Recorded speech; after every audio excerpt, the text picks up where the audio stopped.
दोस्तों, खूबसूरत महिला जिसकी उम्र लगभग 27 से 28 साल होती है, वो विधवा रहती है।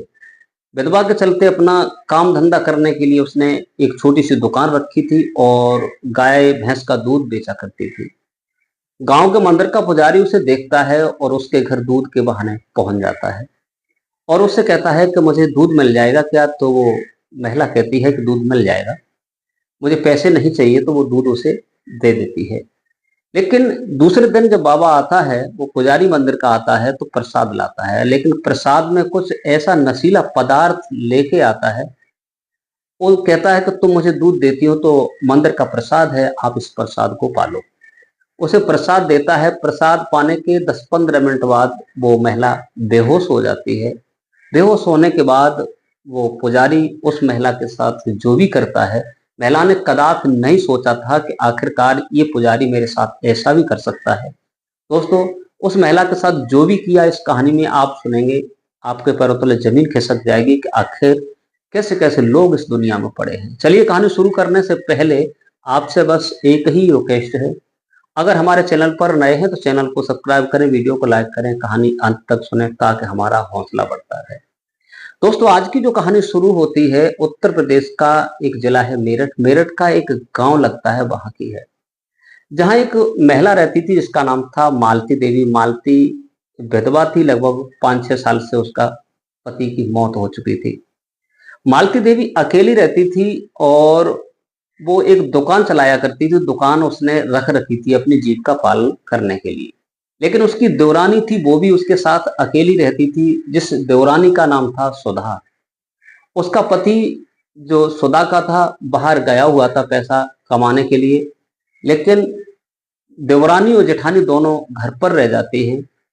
मालती देवी जो थी विधवा थी और सुधा उसका पति बाहर पैसा पैदा करने के लिए गया हुआ था।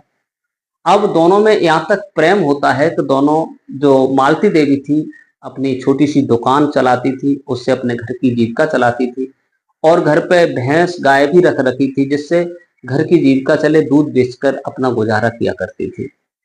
लेकिन जो मालती देवी थी, इसने दूसरी शादी नहीं की थी, जिसकी लगभग 27 से 28 साल उम्र हो चुकी थी। 5-6 साल विधवा हुए हो जाते हैं। सुधा जो थी, इसका पति बाहर गया हुआ था, तो देवरानी जेठानी दोनों ही घर पर रह जाते हैं। घर पर रहने के बावजूद घर पर काम करती थी और दूध का व्यवसाय करती थी। उसी गांव में एक रहता था पुजारी, जिसका नाम था सुंदरलाल। सुंदर नाम था पुजारी जो मंदिर का था। उसने एक दिन मालती देवी को देखा, उसके बदन को देखा, क्योंकि वो बहुत सुंदर थी, खूबसूरत थी। उसे देख करके उसने विचार किया, इसे कैसे हासिल किया जाए, इसके साथ कैसे विचार बनाया जाए, इसके साथ कैसे गलत काम किया जाए। जो सुंदर था, बहुत ही एक उत्पाती टाइप का पुजारी था। जो भी महिला मंदिर में जाती थी, कुछ तो कुछ उनके साथ किया करता था। दोस्तों, पहले तो उसकी दुकान पर आता है। मालती देवी की दुकान पर आने के बाद कुछ सौदा खरीदता है। खरीदने के बाद और मालती के घर जाता है और उससे कहता है कि देखो, मुझे परेशानी है, डॉक्टर ने दवा दिया है और डॉक्टर ने ये कहा है कि थोड़ा तुम्हें दूध मिल जाया करे, तो दूध से दवा लेनी है। क्या मुझे 1 लीटर दूध डेली बाय डेली मिल सकता है? रोजाना मुझे चाहिए और जो भी आपका पैसा बनेगा हम आपका पैसा दे देंगे। क्या मुझे दूध मिल सकता है? तो मालती देवी कहती है, क्यों नहीं, आपको दूध मिल जाएगा, हमारे घर बहुत सारा दूध होता है, आप दूध रोज ले जाया करना। और इतना है कि मैं तुम्हें दूध पहुंचाने नहीं आ सकती हूँ, क्योंकि मैं घर पर अकेली रहती हूँ। तुम्हारे मंदिर पे मैं दूध देने के लिए नहीं जा सकती, क्योंकि घर पर कोई है नहीं, तुम्हें लेने रोजाना आना पड़ेगा। वो पुजारी तो यही चाहता था कि इसी बहाने से रोजाना दूध के आया करूं और रोजाना इनकी देखा करूं, और मुझे ये बहुत अच्छी लगती है। वो दूध दे देती है। देने के बाद जब वो पैसा देता है तो वो मना कर देती है, कहती है कि मुझे पैसे की जरूरत नहीं है, क्योंकि पैसा भगवान का दिया हुआ है और संतों की पूजा करना, पुजारी मंदिर में लोग काम करते हैं, अच्छा धार्मिक काम है, तो हम आपसे पैसे नहीं लेंगे, आप वैसे ही दूध मेरे यहाँ से रोजाना डेली ले जाते रहना। दोस्तों, ये बात सुन करके सुंदर बहुत खुश होता है। सोचता है कि ये तो बहुत नेक दिल हैं, अब इन्हें कैसे फंसाना चाहिए। 2-3 दिन तो वो ऐसे चलता रहता है, लेकिन उसकी समझ में नहीं आता क्या किया जाए क्या नहीं किया जाए। एक दिन सुधा अपनी जेठानी से कहती है कि आप ऐसा करो कि आज चारा लेने चली जाओ, और मुझे तकलीफ है, मेरे हाथ में चोट लगी हुई है, मेरा हाथ कट गया है चारा काटते समय। तो मालती देवी कहती है कोई बात नहीं, आज मैं चली जाती हूँ और आप पीछे से आना, मेरे साथ हेल्प कर देना, जो चारा घर तक आ जाएगा। तो मालती जो थी चारा काटने चली जाती है और उसके बाद में सुधा भी पीछे से जाती है, तो दोनों देवरानी जेठानी चारा लाती है। चारा काटने के बाद पशुओं को डालती हैं और दूध दूकर दूधिया को पकड़ा देती हैं और अपना खाने पीने के लिए रख लेती है। इसके बाद दोस्तों दोनों खाना खाने के बाद सो जाती हैं। सोने के बाद अपना सुबह होता है, फिर उसी काम में लग जाती हैं। इधर दूसरा दिन हुआ तो सुधा कहती है कि दीदी आज आप घर पर रहना और मैं चारा लेने जाऊंगी, आप चिंता मत करना। वो अपने चारा लेने चली जाती है खेतों पर, और जो मालती देवी थी वो घर पर अकेली रह जाती है। इधर वो पुजारी आता है सुंदर, और वो प्रसाद लाता है। प्रसाद में कुछ ऐसी चीज लेके आता है नशीली, जो को उसको बेहोश किया जा सके। सुंदर उसके घर पहुंचता है। पहुंचने के बाद मालती से कहता है कि आप दूध हमें देती है, लेकिन आज हम तुम्हारे लिए देखो कितना बढ़िया मंदिर से प्रसाद लेके आए हैं, कि आप प्रसाद नहीं लोगे, मुझसे पैसे नहीं लेती हो तो प्रसाद तो खा ही लो। तो मालती कहती हाँ बिल्कुल पुजारी जी, ये प्रसाद तो मैं जरूर खाऊंगी, प्रसाद तो अच्छा है। दूध दूहने के बाद उसे प्रसाद, दूध लेता है 1 लीटर, लेने के बाद और उसे प्रसाद देता है, और उसके सामने ही वो प्रसाद खा लेती है, और वो पुजारी जो था वहां से निकल जाता है। निकलने के बाद 15-20 मिनट बाद फिर लौट कर आता है, तो क्या देखता है कि उस अपने आंगन में वो चारपाई पर मालती जो है बेहोश पड़ी हुई है। बेहोश पड़ी है, उसे सुध नहीं है कि मैं कहाँ हूँ, क्या कर रही हूँ। इधर बाबा जो है मेन गेट बंद कर देता है। गेट बंद करने के बाद उस मालती देवी को एक रूम के अंदर ले जाता है, जहाँ बिस्तर बिछा हुआ था। वहां जाकर के उस मालती देवी के साथ वो गंदा काम करता है। इतना गंदा काम करता है कि जब को उसका मन नहीं भर जाता तब तो उसके साथ वो गलत काम करता ही रहता है। लेकिन मालती जो है विरोध करने की हालत में नहीं होती है। उसे नहीं मालूम होता है कि आखिर ये सब क्या हो रहा है, और वो गलत काम करने के बाद और वहां से चला जाता है। चले जाने के बाद उधर सुधा जो होती है इंतजार करती रहती है अपनी जेठानी का, लेकिन जेठानी आने लायक नहीं है। लेकिन जैसे तैसे एक गट्ठर उठाकर सर पर पोटली रखती है। घर पहुंचती है तो क्या देखती है कि मालती जो है बेहोश पड़ी है, उसे होश भी नहीं है, उसके सारे शरीर से कपड़े अलग होते हुए हैं। तो भागकर आती है और अपनी जेठानी को चम्मच से पानी पिलाती है। पानी पानी देने के बाद जब उसे होश आता है तो पूछता है कि दीदी ये सब किसने तुम्हारा किया है, लेकिन वो इस बताने लायक ही नहीं होती है कि किसने उसके साथ क्या किया है। लेकिन मालती देवी कहती है कि जो पुजारी आता था, पुजारी तो दूध लेकर के चला गया था, मुझे नहीं मालूम ये कि पुजारी तो चला गया था, विश्वास यही था। लेकिन दोनों ही अपने नहाती होती हैं धोने के बाद, और कहती हैं कि ये बात यही की यही रहे, किसी को पता नहीं लगनी चाहिए, नहीं तो हमारी और आपकी बदनामी हो सकती है। दोस्तों दूसरे दिन पुजारी फिर आ जाता है। सुंदर आता है और सुंदर से वो दोनों ही उस बात को शेयर करती हैं कि पता नहीं कल आकर किसने, ये मुझे बेहोश मिली थी, इसके कपड़े अस्त व्यस्त मिले थे, पता नहीं किसने मालती के साथ गलत काम किया है। तो जो पुजारी सुंदर था कहता है कि 5 मिनट रुको, मैं बताता हूँ। वो बैठता है और आंखें बंद करता है और कहता है कि तुम्हारे घर बहुत बड़ी भूत की छाया है, भूत ने गलत काम किया है, मुझे सब पता लग गया है। तो सुधा और मालती कहती है क्या होना चाहिए। बोले होना क्या चाहिए, तुम्हारे घर हवन होगा, पूजा पाठ होगा, उसके बाद क्रिया की जाएगी, तब वो भूत जो गलत काम कर रहा है वो भूत तब भाग पाएगा, वैसे नहीं जा सकता है। लेकिन मालती और सुधा ये नहीं समझ पाई थी कि इसी पुजारी का ही सारा चक्कर था। तो दूध लेने के बाद सुधा और मालती कहती है कि बाबा कब हवन क्या होगा, कब पूजा होगी, पूजा कौन कराएगा। बोले मैं कराऊंगा, रात में पूजा होगी।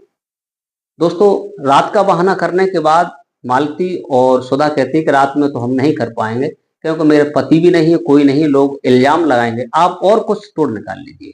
बोले तोड़ की बात यह है कि आप ऐसा करो कि दिन में कर देते हैं, दिन में दोपहर के बाद कभी भी कर सकते हैं। दूसरा दिन होता है, फिर आता है तो कहता है कि सामान कुछ लाना पड़ेगा, पर्चा अर्चा लेता है, और लेने के बाद सामान खुद ही सारा हवन का जो पूजा का सामान होता है वो सुंदर लेके आ जाता है। लेके घर पे आ जाता है और जो मालती और सुधा होती है, अपना काम निपटाने के बाद, पशुओं को चारा खिलाने के बाद और वहीं पूजा करवाने लगती है। पूजा होती है, पूजा के होते चलते-चलते शाम हो जाती है। शाम होने के बाद वो कहता है कि अब तुम्हारे घर कोई बलाए नहीं आ सकती है। कोई बलाए-अलाए नहीं आएगी, आप चिंता मत करो।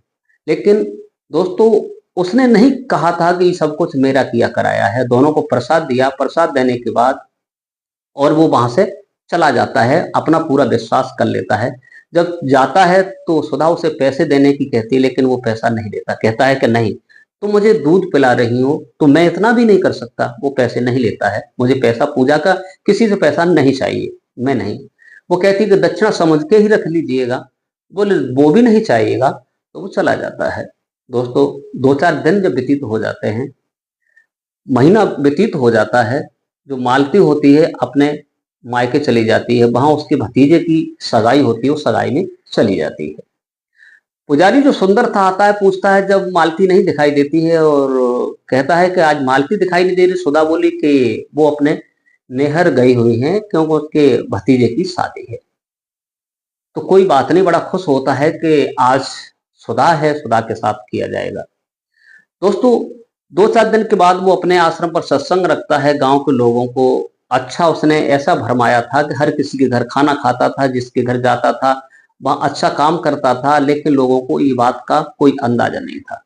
सत्संग रखता है, शाम को सुधा से कहता है कि तुम्हें भी आना पड़ेगा। सुधा कहती बिल्कुल आऊं। सुधा भी चली जाती है, अन्य महिलाएं भी जाती हैं। जब सत्संग 10-11 बजे खत्म होता है, 12 बजे, तो प्रसाद वितरण होता है। वितरण होने के बाद सुधा को प्रसाद नहीं मिलता, तो सुधा कहती है कि पुजारी जी, मुझे प्रसाद नहीं मिला। पुजारी कहता है थोड़ा ठहरो, तुम्हारे लिए स्पेशल प्रसाद बनाया गया है, वो आपको प्रसाद दिया जाएगा, आप चिंता मत करो, आप टेंशन मत लो, आपको अच्छा सा प्रसाद दिया जाएगा। सब लोग अपने अपने घर चले जाते हैं। सुधा को वो प्रसाद देता है और सुधा वहीं पर थोड़ा प्रसाद खाती है। 10 मिनट के बाद सुधा जो है बेहोश हो जाती है। बेहोश होने के बाद वहीं गिर जाती है।